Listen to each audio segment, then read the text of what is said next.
जय हिंद दोस्तों। आज का हमारा टॉपिक है बिहार के भौतिक या प्राकृतिक क्षेत्र। तो दोस्तों, बिहार के भौतिक क्षेत्र कितने हैं, कैसे हैं, इन सब के ऊपर आज हम चर्चा करेंगे। देखिए, किसी भी प्लेस की, किसी भी जगह की जो भौतिक क्षेत्र होती है वो हम खुद नहीं बनाते हैं।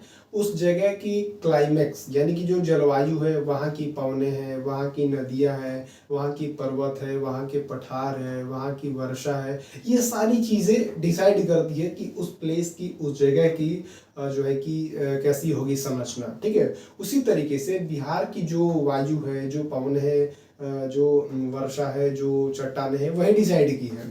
तो देखिए, बिहार की जो प्राकृतिक या फिर भौतिक क्षेत्र है उसको 3 भागों में बांटा गया है।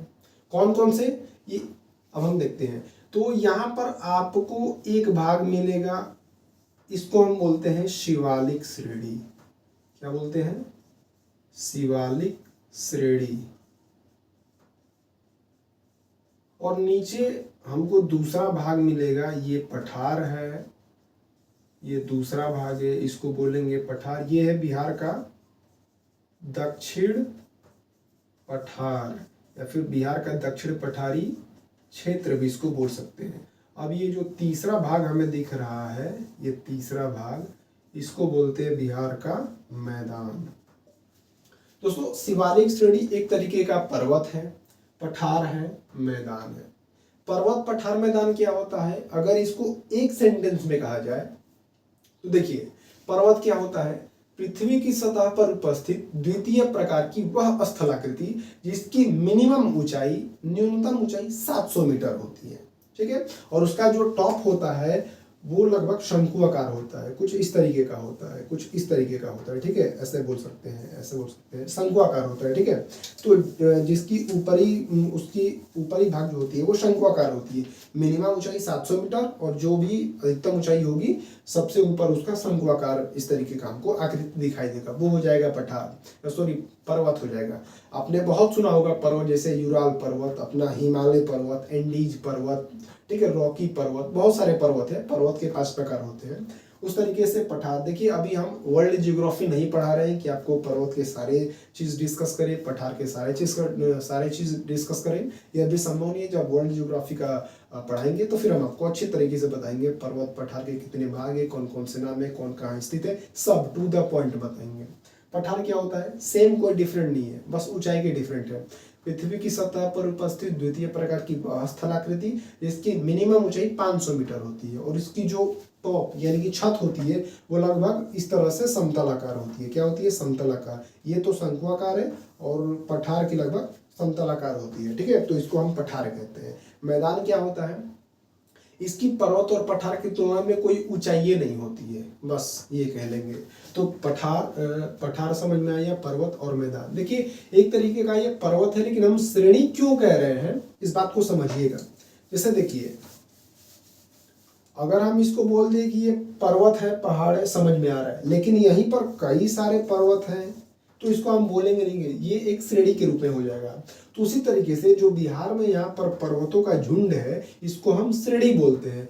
यहाँ पर एक पर्वत नहीं है, बहुत सारे पर्वत है, छोटे बड़े बहुत सारे पर्वत हैं। ठीक है, तो ये हो जाएगा बिहार के भौतिक या प्राकृतिक क्षेत्र 3। पहला शिवालिक श्रेणी, दूसरा दक्षिण का पठारी क्षेत्र और तीसरा मैदान। ठीक है, अब हम चर्चा करते हैं शिवालिक श्रेणी के ऊपर। जरा शिवालिक श्रेणी के ऊपर चर्चा करते हैं। तो देखिए, पहला है शिवालिक श्रेणी। शिवालिक श्रेणी के ऊपर 2-3 पॉइंट चर्चा कर लेते हैं, फिर इसके अंदर भी चर्चा करेंगे। देखिए, शिवालिक श्रेणी निश्चित रूप से हिमालय पर्वत का ही भाग है। तो हम कह सकते हैं कि ये जो शिवालिक श्रेणी है ना, ये हिमालय का न्यूनतम भाग है जो बिहार के उत्तर पश्चिम भाग में स्थित है। ठीक है, और ये जो शिवालिक श्रेणी है इसके 3 उपभाग हैं। पहले इसकी बात चर्चा करें तो शिवालिक श्रेणी लगभग 932 किलोमीटर स्क्वायर में क्या है? विस्तृत है। ये जो शिवालिक श्रेणी है ये 932 किलोमीटर में विस्तृत है और इसकी जो ऊंचाई है ना वो लगभग मिनिमम ऊंचाई 80 मीटर और अधिकतम ऊंचाई 850 मीटर है। लो भैया, अब 80 मीटर और 850 मीटर में हम कैसे डिफाइन करें? इसलिए इसको 3 भागों में बांटा गया है। ठीक है, यानी कि शिवालिक श्रेणी के 3 उपभाग हैं। अब ये जो शिवालिक श्रेणी है ये बहुत ज्यादा यानी कि सर्वाधिक रूप से बिहार के पश्चिमी चंपारण जिले में, यहीं पर हमको मिलता है पश्चिमी चंपारण जिला। तो शिवालिक श्रेणी का सर्वाधिक विस्तार पश्चिम चंपारण जिले में है, लेकिन इसके कुछ हिस्से पूर्वी चंपारण में भी है और यहाँ पर हमको मिलता है गोपालगंज जिला। तो देखिए बेसिकली जो शिवालिक श्रेणी है ये बिहार में 3 जिले में है, पश्चिमी चंपारण, पूर्वी चंपारण और हमारा गोपालगंज जिला, ठीक है। लेकिन बहुत ज्यादा सर्वाधिक रूप से पश्चिमी चंपारण में, ठीक है। अब इसके 3 भाग देखते हैं, 3 उपभाग कौन कौन से शिवालिक श्रेणी के, उसके ऊपर चर्चा करते हैं। तो देखिए दोस्तों, ये जो शिवालिक श्रेणी के 3 उपभाग हैं वो कौन कौन से हैं। तो शिवालिक श्रेणी के 3 उपभाग, पहला हो जाएगा आपका सोमेश्वर श्रेणी, और दूसरा हो जाएगा रामनगर दून श्रेणी, और तीसरा हो जाएगा हरहा घाटी या दून की घाटी। अब हम पहला उसमें उठाते हैं, हम तीनों का नाम लिख रहे हैं, टाइम लगेगा। पहला हो जाएगा सोमेश्वर श्रेणी, दूसरा रामनगर दून श्रेणी, और तीसरा हरहा घाटी या दून की घाटी। अब उसमें हम पहला चर्चा करते हैं सोमेश्वर श्रेणी। सोमेश्वर श्रेणी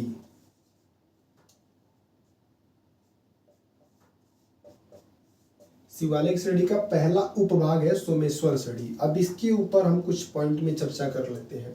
तो ये जो सोमेश्वर श्रेणी है ये मतलब ये निश्चित रूप से पूरा का पूरा पश्चिमी चंपारण जिले में है। किस जिले में? पश्चिमी चंपारण जिले में, पश्चिमी चंपारण में। इसका डिस्टेंस भी है, कितना है, कहां से कहां तक है। तो पश्चिमी चंपारण में 2 स्थान पड़ेंगे। एक स्थान का नाम है भैंसा लोटन। क्या है? भैंसा लोटन, या फिर ये ना कह दे त्रिवेणी नहर। त्रिवेणी नहर। ये जो सोमेश्वर श्रेणी है इसका विस्तार पश्चिमी चंपारण जिले में भैंसा लोटन या फिर त्रिवेणी नहर से भिखना ठोरी, दूसरा जगह क्या है? भिखना ठोरी। भिखना ठोरी तक है। कहाँ तक है? भिखना ठोरी तक, ठीक है। तो ये जो सोमेश्वर श्रेणी है ये पश्चिमी चंपारण जिले में है, लेकिन कहां से कहां तक? तो भैंसा लोटन या त्रिवेणी नहर से भिखना ठोरी तक, यहां तक विस्तृत है। इसकी जो टोटल लंबाई है वो लगभग 75 किलोमीटर में, मतलब ये कह ले इतने लंबाई में क्या है विस्तृत, इतने क्षेत्र में विस्तृत है, ठीक है। तो 75 किलोमीटर में क्या है? ये विस्तृत है, ठीक है। अब ये जो पर्वत है यानी कि ये जो सोमेश्वर श्रेणी है इसकी अधिकतम ऊंचाई कितनी है? तो लगभग 874 या कहीं कहीं आपको 880 मीटर भी मिलता है, ठीक है। तो इसकी अधिकतम ऊंचाई है 880 मीटर, जिसके कारण अब इससे ऊंचा तो कोई बिहार में है नहीं, इसी के कारण इसको बिहार की सबसे ऊंची चोटी कहा जाता है। क्या कहा जाता है? सबसे ऊंची चोटी कहा जाता है। क्यों? क्योंकि इसकी अधिकतम ऊंचाई 874 मीटर, इससे ऊंचा कोई है ही नहीं, ठीक है। अब इसकी एक एवरेज ऊंचाई क्या है? तो इसकी एक एवरेज ऊंचाई 450 से यानी कि 400 से 450 मीटर है, ठीक है। देखिए ये 75 किलोमीटर में विस्तृत है और इसकी जो मतलब एवरेज है वो 400 से 450 मीटर है, लेकिन अधिकतम ऊंचाई अब 874 मीटर है, कहीं कहीं आपको 880 भी मतलब देखने को मिलेगा। तो ये रहा सोमेश्वर श्रेणी के बारे में कुछ 2-4 पॉइंट, इससे अधिक एग्जाम में कुछ नहीं आता है। आगे देखते हैं इसका दूसरा भाग, शिवालिक श्रेणी का दूसरा भाग जिसका नाम है रामनगर दून श्रेणी, ठीक है। दोस्तों मैं पॉइंट वाइज इसलिए पढ़ाता हूँ क्योंकि अक्सर एग्जामों में एमसीक्यू क्वेश्चन आते हैं, मतलब वन लाइनर क्वेश्चन आते हैं, तो ये रिवीजन में आसानी होगी और छोटे छोटे आंसर हम आसानी से याद कर सकते हैं। पैराग्राफ में रहेगा तो लिखवा देंगे तो दिक्कत हो जाएगा याद करने में। दूसरा है रामनगर दून श्रेणी। रामनगर दून श्रेणी, मैं उम्मीद करता हूं आप श्रेणी का मतलब समझ गए होंगे क्या है। देखिए रामनगर दून श्रेणी क्या है, इसके बीच में 3-4 पॉइंट है। पहला पॉइंट, ये जो रामनगर दून श्रेणी है ये सोमेश्वर श्रेणी के जस्ट दक्षिण दिशा में स्थित है। यानी ये कह दें कि सोमेश्वर श्रेणी के ये जो रामनगर दून श्रेणी है ये सोमेश्वर श्रेणी के दक्षिण में स्थित है। कहाँ स्थित है? दक्षिण में स्थित है। अब ये दक्षिण में स्थित होने के कारण इस रामनगर दून श्रेणी का ही दूसरा नाम पड़ जाता है, इसका दूसरा नाम ही रख दिया जाता है दक्षिण श्रेणी, ठीक है। दक्षिण श्रेणी मान के चलिए एक क्वेश्चन है कि शिवालिक श्रेणी के उपभाग हैं, 4 नाम दे देगा, उसमें केवल एक नाम देगा दक्षिण श्रेणी, और यहाँ पर रामनगर दून श्रेणी नहीं देगा। फिर आप तो कंफ्यूज हो जाएंगे कि भाई दक्षिण श्रेणी कैसे हो जाएगा। तो ध्यान दीजिएगा, इसी रामनगर दून श्रेणी का ही दक्षिण श्रेणी नाम है, ठीक है, अब भूलिएगा मत। अगला पॉइंट, इसकी जो अधिकतम ऊंचाई कह लीजिए वो 240 मीटर है। कितना है? 240 मीटर है, ठीक है। बस इतना ही 3 पॉइंट इसके अंदर है। अगला हमारा हो जाएगा हरहा घाटी या फिर दून की घाटी। ये थोड़ा इंपॉर्टेंट पॉइंट है, इसमें 3-4 फैक्ट ज्यादा हैं, इसको बताते हैं, ध्यान से सुनिएगा। बाकी इससे एक्स्ट्रा कोई भी एग्जाम में कुछ आएगा ही नहीं।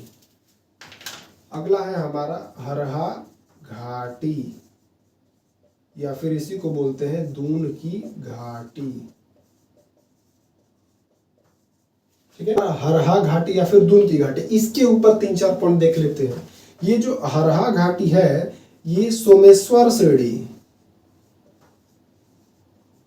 सोमेश्वर तथा रामनगर दून श्रेणियों के मध्य में स्थित है।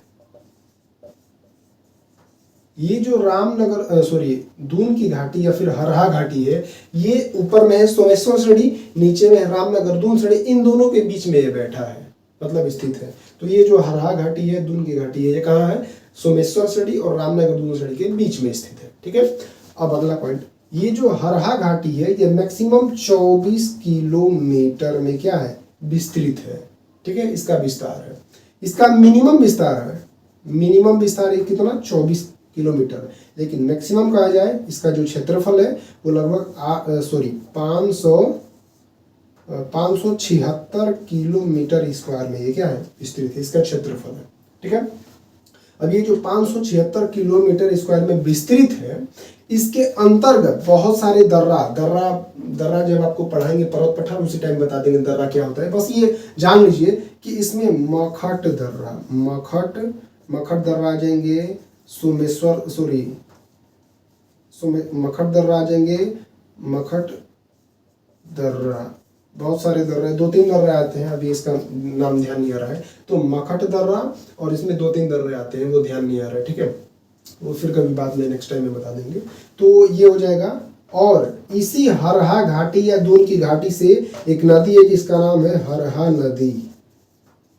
हरहा नदी प्रवाहित होती है, इसी हरहा घाटी या दून की घाटी से हरहा नदी प्रवाहित होती है। ये आगे चल करके गंडक नदी की सहायक नदी बन जाती है। गंडक क्या हो जाती है? सहायक नदी बन जाती है, ठीक है। तो ये रहा हरहा घाटी या दून की घाटी। तो बिहार के भौतिक या प्राकृतिक क्षेत्र में हमने अभी केवल एक देखा है शिवालिक श्रेणी, और शिवालिक श्रेणी के 3 उपभाग हमने देखे हैं, रामनगर दून श्रेणी, सोमेश्वर श्रेणी और हरहा घाटी या दून की घाटी। अब अगले वीडियो में हम चर्चा करेंगे बिहार के दूसरे भाग, यानी कि कहते या तो बिहार का दक्षिण पठारी क्षेत्र होगा या तो फिर बिहार का मैदान होगा, ठीक है।